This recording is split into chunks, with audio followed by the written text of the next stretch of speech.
So those of you that haven't met our brother Jesse Guillen, he doesn't like me talking about this, but Jesse, I'm just bragging on the Lord Jesus, Amen. But you realize it's been 3 years now since we met, brother? Yes, sir.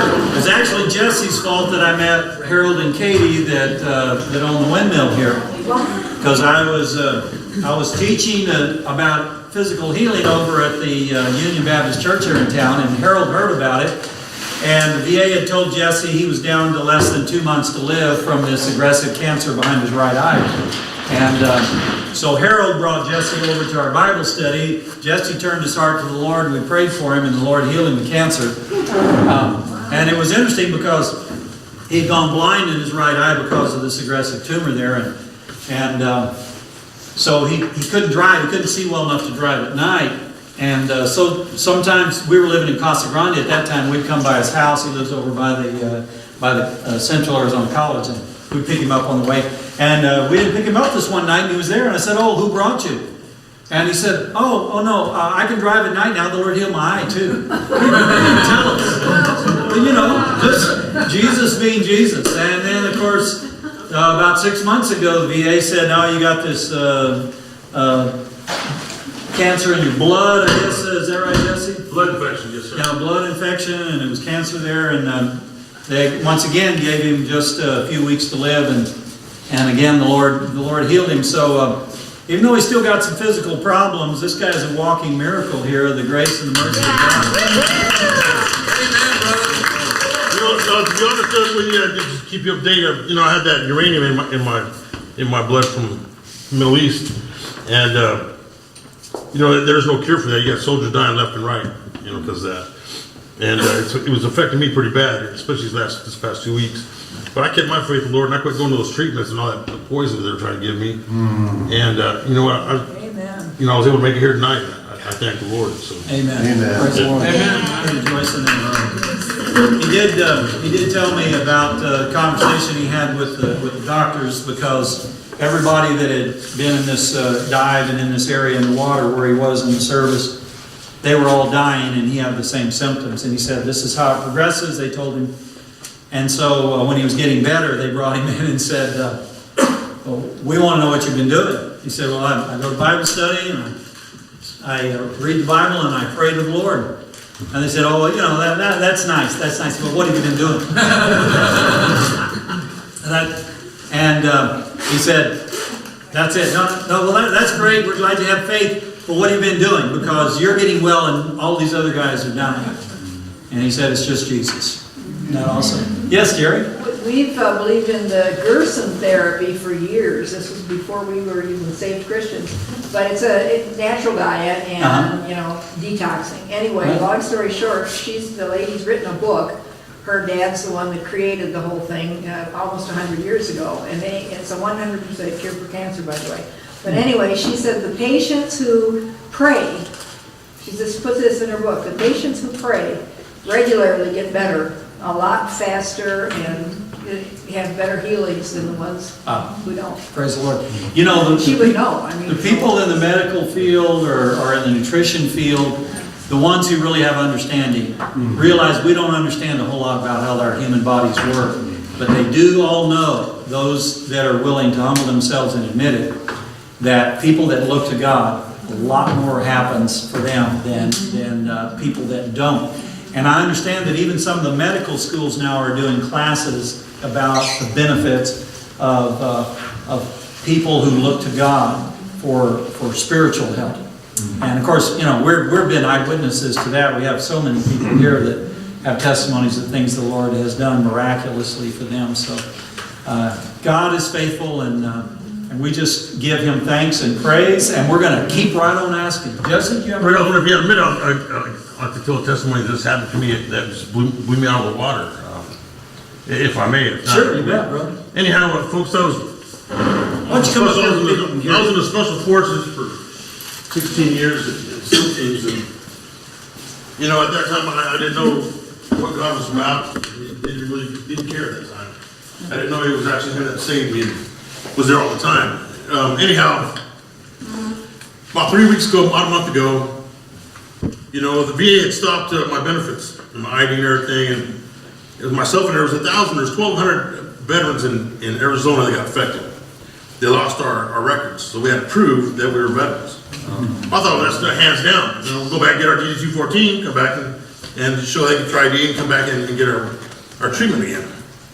Well, a friend of mine that I met there, him and I were carpooling, and him and I both got affected. And I said, well, hands down, Robert, we'll go down and we'll get your paperwork, get mine, we'll come back up tomorrow, re-register. So we did. When we got down there to the office, we showed them the DD-214, they said that's not sufficient anymore. There's a new thing, it's a new system that's called the means test. You gotta do a means test, you gotta have all this paperwork and all this stuff that we didn't get when we signed up, when we got out. And I said, this man's been coming here for 44 years. I said, and here you're not gonna allow him his treatment, he needs his treatment, he needs his meds. And they wouldn't give it to him. So I paid out of pocket for his meds, a couple $100, and that's nothing, for his life, for a man that served our country, a good friend of mine. Anyhow, I was perturbed. And I got home, and then I got a letter in the mail. And it was a letter from the Department of the Navy, Department of Defense, and the U.S. Treasury. They were coming to audit my house and all my belongings because they wanted me to pay a bill of $300 and some odd thousand of all the treatments I've gotten because I wasn't a veteran. I said, well, if the customs didn't take my money that I transferred over from Rome to Spain, I'd have that to give you, but I don't. So I was very bitter, and I'm man enough to say that I let the devil get into me. But then, luckily, at the middle of that night, the Holy Spirit came to me and rescued me. Thank you, Lord. Because they were coming. I forgot about that time frame. It went by so fast, so many days. My daughter got sick, and I concentrated on my daughter than anything else. And next thing I know, it was that morning of the night before the morning that they were coming to audit. They're coming to do an audit of everything I owned and all the products. They had stopped my checks, stopped everything. They put holds on everything. And looking for me, I had some money in the safe, and I was living off of that. But that went real fast. And anyhow, I was very, very bitter. Couldn't believe what was happening. So, make a long story short, I was in demolition for 16 years. That's what my job was.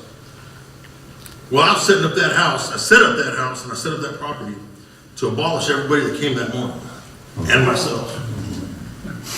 I let the devil get in me real deep. But about 11:45 the night before, Mr. H calls me. Harold, I call him Mr. H. Mr. H called me and he says, read this chapter, we saw this and that. He goes, I don't know how Mr. H always knows when something's going on in my mind. He's always there. So I was like, okay. So I started reading, and sure enough, the Holy Spirit talked to me, and it took me till 4:30 that morning to disassemble everything I put up on that yard and in that house. And I cried on my knees, and I thanked the Lord for stopping me. Amen. Yes, sir. So that morning, I see what it said. I went to go pawn some of my weapons. I don't need all these weapons. I got 238 weapons. I don't need all that. So I grabbed those weapons. I went to go pawn them. I didn't have no more money. So I went to go pawn them. I went and made breakfast for those guys that were coming. They showed up. The 5 SUVs came up at 0800 hours. They showed up to my house. Their boss wasn't with them, but they showed up. There were 5. They were all, bean counters and accountants. They showed up. They were going to do an accounting. They came up and I said, look, it's still my house, still my property. We're going to pray and we're going to eat. I said, I made food. We're all going to eat. You guys got to do a job, and I understand that. So we did. In the middle of that, we were eating. I had to get off my shoulders. I had to tell them what I was doing, what my plan was. And they stopped eating. They said, what are you guys doing? I said, well, you might have poisoned us. I said, I'm eating the food too. He goes, yeah, but you're going to blow yourself up with us. I said, good point. I said, but if I wanted to take you out, you see the weapons that are behind you? I said, I got set them off so I could do the audit. I said, I would have already had you. I said, so please, don't waste the food. Let's eat. And some guys made because of me, so not my doing. I said, I wouldn't do that. I said, not anymore. I said, I told my good Lord got into me, and I also told about the devil and all that good stuff. And anyhow, so we all got back to easy. We're talking and everything. Well, and I have cameras in my house. You can see a big screen in there in the kitchen. And one of the young ladies noticed that their boss showed up. And also they got real jittery. And I said, wow. I said, for you folks to work for an individual that gets you all jittery and nervous, it's not a good thing. You guys need to really sit to do is sit down. I said, that's not healthy. long story short, I said, I'm gonna go meet with him at the front door, I'm gonna welcome him, and he's gonna eat as well. I said, this is my house, and I'm gonna lay down the law here, because good Lord. I said, so I went to the front door, a little Jewish man came up, he was a young man. A Jewish man came up, he was short, shook my hand, he wouldn't let go, and he goes, I'm here to do this, and I said, I know what you're here to do. I said, well, here's what we're gonna do, here's the plan. I said, it's still my house, we're gonna eat, we're gonna pray, and your rescue crew already has done this with you. They said, he says, no, not on my watch. And he still had my hand, and I said, it's a lot for me to swallow, and I said, no, we're gonna pray, we're gonna eat, they're almost done, and then we can go ahead and handle business. He goes, no, not on my watch. I said, all right, he still had my hand, and he had pretty good grip. Well, he dismissed, he yelled for his people, and he says, go down to the office, back to Phoenix, back to the Fed office up there, and get reassigned. As they were all leaving, we were all looking at each other, it's like slow motion, I could look at each one of their eyes, and they were in confusion just like I was. And he still had my hand. And I said, you know, I said, give me my hand. He goes, not on my watch. And I said, what, on your watch? He goes, you don't know me, do you? And I said, I don't know you, nor now I don't want to know you. I said, give me my hand back, or I'm going to take yours with me. And so I was getting pretty perturbed, you know, and so I got him, and he goes, no, he goes, you don't know me, but I know you. We've been looking for you for years. And I said, who are you, what? And he says, do you remember Panama? Oh, no, he goes, no, you remember the Iran scandal? And I said, do I remember it? Yes, I do. I said, for what duties I did, and I was a newbie at that time. I said, the ramifications for me to find an order gave me 30 days in the brig and took me down 3 stripes. So yes, I remember it well. I said, but in my heart, I knew I had to take this young lady that was in there. We got sent down in Iran to, when the embassy got taken over back then, whoever knows about that recalls that. I was on the team that went in to extricate all Americans out of the U.S. Embassy. Well, when we got there, we were put on halt because now the politicians wanted to talk. Well, we don't have that much time in between that time, and in that gray area, some people lose their life. I saw a young girl, she was 9 years old, she was beat up pretty bad, was tied up, and it looked like she was getting ready to get killed, you know, so I scooped her up, took her, and whatever applications I paid for it, but in my heart, I knew I had to do it. And so I did. Well, I got 30 days in the penitentiary and 3 stripes taken away. But nor here or there. It happened to me a lot in my time. But anyways, he goes, I go, what's that got to do with now? I said, well, why are you bringing this back up? This is years later. What's that got to do with my house? I said, you got me confused. And he goes, I'm not getting violent. And he says, that was my twin sister. He goes, my father, my mother, and both my sister and I have been looking for you and your team, but you got so classified we couldn't find you. He goes, but when I saw your file come across my desk, and I'm higher up with the U.S. Treasury, and he goes, the Lord told me I had to come, and I had to take this over. And I said, what are you talking about? I said, you come over to take this, and you want to speak about the Lord, and you want to bring over something that happened 30 years ago? I said, man, you know, speak your piece. I said, because I'm getting aggravated and agitated. I said, we don't want to go there. And he goes, we're going to pray. And I was looking at him like, what? He still had my hand. It was not on my watch. And I said, what are you talking about on your watch? And he goes, the good Lord told me not on my watch I was going to let this happen. You know, he goes, to one of God's people. I started crying. I was like, what are you doing? What are you talking about? He goes, by Monday you'll have your ID. Oh, thank you. He goes, that money you owe will be erased and abolished. Thank you, Jesus. And he goes, you saved my daughter's life. I mean, my sister's life. And he goes, we're going to put her on video right now, and we're going to have a conference. He goes, my father passed, my mom's still there. And I said, you know what? I said, I didn't do it for you. I didn't do it for your sister. You know, for your sister. It was something that it was my duty I had to do.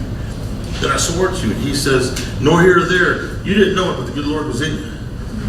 And I said, you know what? I said, how ironic. I said, I'm now realizing that. I said, well, that's just me. So, sure enough, that happened. I said, well, can you also do me a favor? I said, I need a favor from you. I said, take care of Ricardo, Richard.